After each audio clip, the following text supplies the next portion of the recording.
I have done horrible things. Hi, my name is Ohima. I bring interesting stories. So if you like interesting stories, let's be friends. I have a lot on my chest to share with your audience, and I've chosen to share with you alone.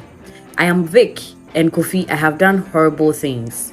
Concerning the post about a guy with gono, I would like to send this caution to the guys on your page. They should desist from trying to get into ladies' panties. I didn't want to reveal this, but as a new soul in Christ, I have to confess my past and prevent the ladies and gentlemen on your page from the devil.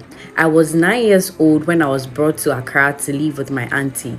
I stayed with her for 15 good years, and she introduced me to a secret society. I'm a Nodna. I'm 24 and I'll be 25 soon, but I don't live with her anymore. My auntie is very rich and can afford all what she wants in life, but her source of wealth is bloodstained. When I was young, my auntie usually come home at noon, and she has a special room that she only enters.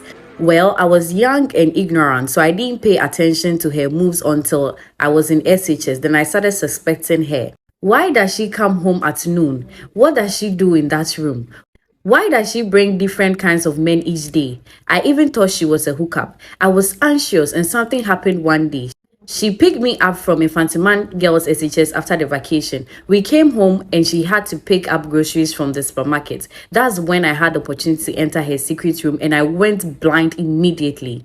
As I told you earlier, she comes home every noon and goes straight to that room. But I think on that very day, she forgot to lock the secret room before coming to pick me up from school. We alighted at the gate and she told me to go inside, that she was going for her groceries. She left and I entered the house. I was scared when I saw the secret room unlocked, but you know how we ladies are, curious about everything. So I was lying in the secret room blinded. I could feel cold water on my body and it was like being under a seawater.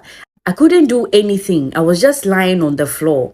I don't know how my auntie got into the room, but I could feel her presence. I was able to talk after feeling her presence in the secret room, and I could hear her talking.